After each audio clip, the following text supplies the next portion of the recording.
अरे माँ, सुनो। हाँ बेटा, बोलो क्या बात है। माँ, आज मेरे लिए जल्दी से खाना बना दो। आज मैं जा रहा हूँ और किसी को ठग कर लाता हूँ। अरे बेटा, तुम किसी को कैसे ठग पाओगे। तुम्हारे पिताजी होते तो वह जरूर ठग लाते। तुम तो अभी ठगाई में बच्चे हो। नहीं माँ, आप कैसी बातें कर रही हैं? मैं क्यों नहीं ठग सकता किसी को? एक ठग का बेटा ठग ही तो बनता है। बस आप जल्दी से मेरे लिए खाना बना दो। फिर बिरजू किसी धनी सेठ की तरह पोशाक पहनकर तैयार हो जाता है। अच्छा माँ, अब चलता हूँ।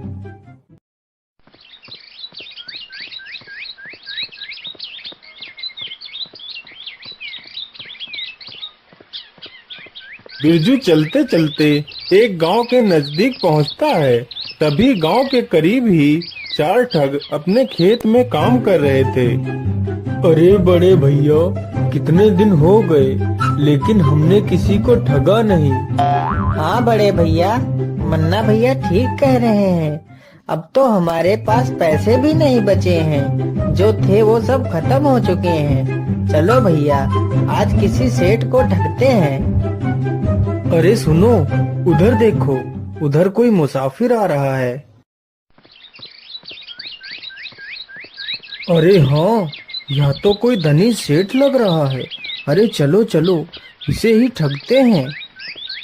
अरे भैया, इतनी कड़कती धूप में तुम कहाँ जा रहे हो? थोड़ा सा पेड़ की छांव में आराम तो कर लो और पानी वानी तो पी लो, फिर आराम से चले जाना। अरे नहीं नहीं भैया, मुझे थोड़ा सा जल्दी है, इसलिए मैं आराम नहीं कर सकता। वापसी में आते हुए मैं आपके पास जरूर रुकूंगा। अरे सेठ जी, कैसी बातें कर रहे हैं? काम तो पूरे जीवन करना है। काम के साथ साथ आराम करना भी तो जरूरी है। चलो अच्छी बात है, आप लोग नहीं मान रहे हो तो थोड़ा सा रुक ही जाता हूँ। जिस मुसाफिर को वह चारों ठग सेठ समझ रहे थे, वह तो खुद एक ठग था। तभी बिरजू घोड़े से नीचे उतरकर उन चारों ठगों के पास जाकर बैठ जाता है और चारों ठग यहाँ वहाँ की बातें करने लगते हैं। अरे सेठ जी, मैं आपसे एक बात कहना चाहता हूँ। अरे बोलिए भैया, बोलिए, आप क्या कहना चाहते हैं? सेठ जी, बात को बताने से पहले मेरी एक शर्त है। बोलिए भैया, आपकी क्या शर्त है? मैं आपकी शर्त मानने को तैयार हूँ, बोलिए। सेठ जी, मेरी शर्त यही है कि अगर आप मेरी बात को सच मानोगे तो कोई बात नहीं। अगर आप मेरी बात को झूठा मानोगे तो आपको 1000 रुपए देने पड़ेंगे। ठीक है भैया, मैं तुम्हारी शर्त से सहमत हूँ। अब बताओ, तुम क्या कहना चाहते हो? सेठ जी, बात यह है कि एक बार मैं अपनी भैंस चरा रहा था और हमारे खेत में गेहूं की फसल खड़ी थी। तभी मेरी भैंस गेहूं के खेत में घुस गई और पता नहीं खेत में कहीं खो गई।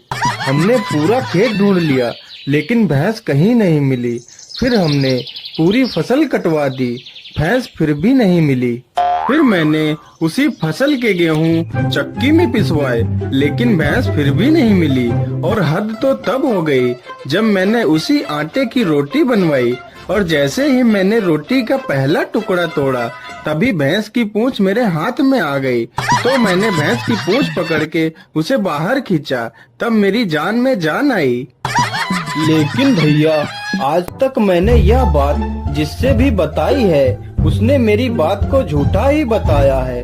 अब तुम ही बताओ, यह बात झूठी है या सच्ची है? अरे यह तो मुझे ठगना चाहता है, लेकिन बच्चू, मैं भी ठग का बेटा हूँ। अरे हाँ भैया, कभी कभी ऐसी घटनाएं हो जाती हैं, सबके साथ हो जाती हैं।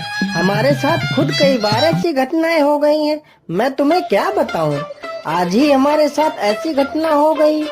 अरे सेठ जी, आपके साथ ऐसी क्या घटना हो गई? अरे नहीं भैया, मैं भी अपनी बात ऐसे नहीं बताऊंगा।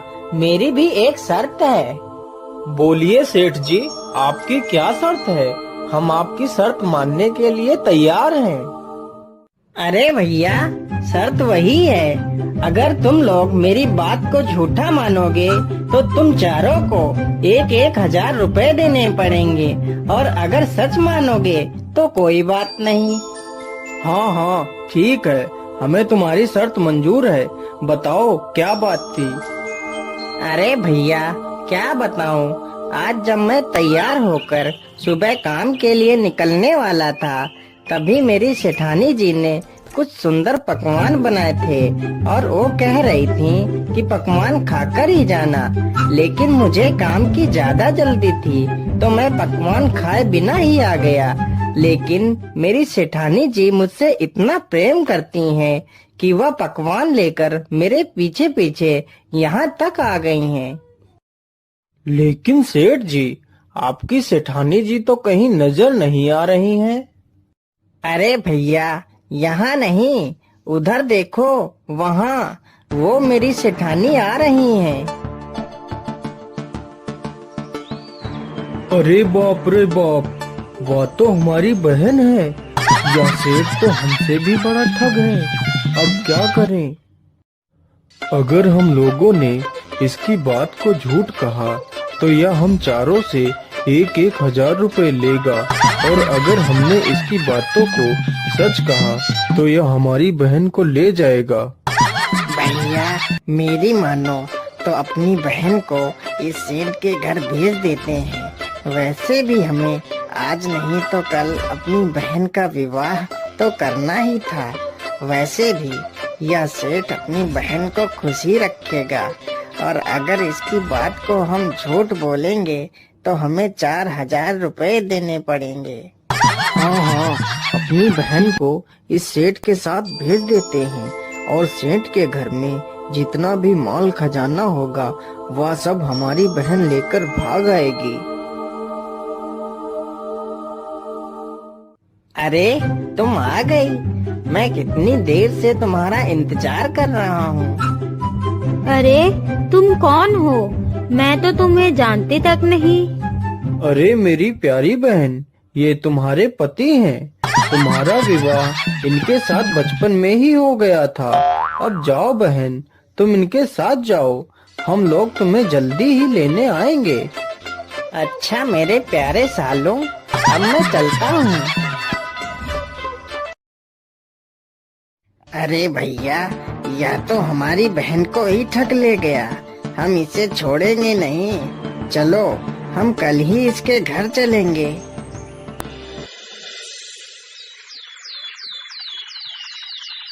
अगले ही दिन चारों ठग अपनी बहन को लेने के लिए चल देते हैं। अरे भैया, आप लोग आ गए।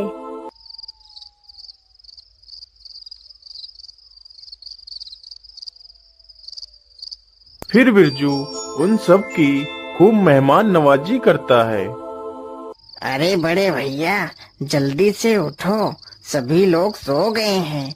चलो, हम लोग इस सेठ को रस्सी से पलंग में बांधकर इसे नदी में फेंक देते हैं, और इसके घर का सारा सामान लेकर और अपनी बहन को लेकर अपने घर वापस चले जाएंगे। फिर चारों ठगों ने उस बिरजू को सोते हुए ही पलंग में बांध दिया और रात में ही उसे लेकर निकल पड़ते हैं। उन्हें चलते चलते रात से सुबह हो जाती है। अरे भैया, मैं तो इस पहाड़ को उठाते उठाते थक गया हूँ। चलो, इसी पेड़ के नीचे थोड़ा सा आराम कर लेते हैं। फिर वे चारों पलंग को नीचे रख देते हैं और वहीं पर सो जाते हैं। तभी एक चरवाहा अपनी भैंसों को चराते चराते वहीं पर आ जाता है। अरे भैया, यह लोग आपको बांधकर कहाँ ले जा रहे हैं?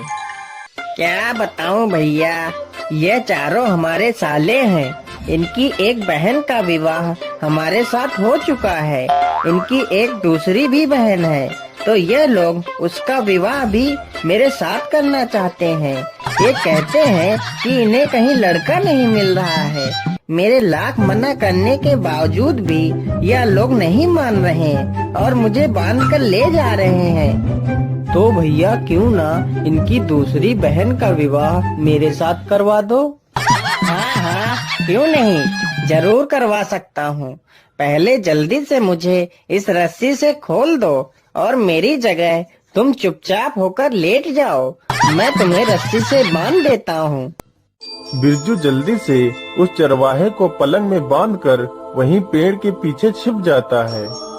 अरे मुन्ना उठो और देखो सूरज निकल आया है, जल्दी चलो।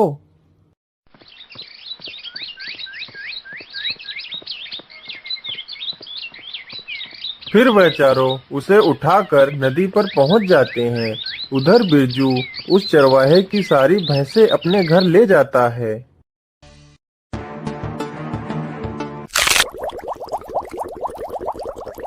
चलो भैया, इस ठग से हमें छुटकारा मिल गया। अरे ये क्या, यह ठग तो यहीं बैठा है। अरे जीजा जी, तुम यहाँ पर कैसे? और इतनी सारी भैंस तुम कहाँ से ले आए हो? अरे ये मत पूछो, तुम लोगों ने हमारे साथ बहुत अन्याय किया है।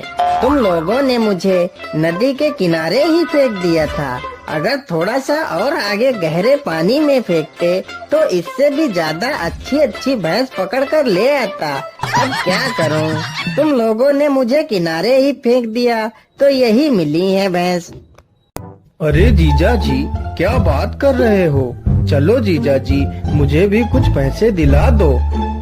हाँ जीजा जी, मुझे भी भैंसे चाहिए, चलो जल्दी। अच्छा, तो तुम लोगों को भी भैंसे चाहिए, तो चलो मेरे साथ। मैं जहाँ बोलूँ तुम लोग वहीं कूद जाना और अच्छी अच्छी भैंस पकड़ कर ले आना।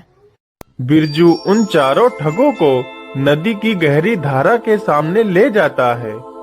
अरे सुनो, तुम लोग जल्दी से इस जगह पर कूद जाओ, नहीं तो लोग तुमसे पहले ही सारी भैंसें लूट ले जाएंगे। चारों ठग बिना देर किए हुए नदी की बीच धारा में छलांग लगा देते हैं और उसी में डूबकर मर जाते हैं। फिर बिरजू अपने घर वापस चला जाता है।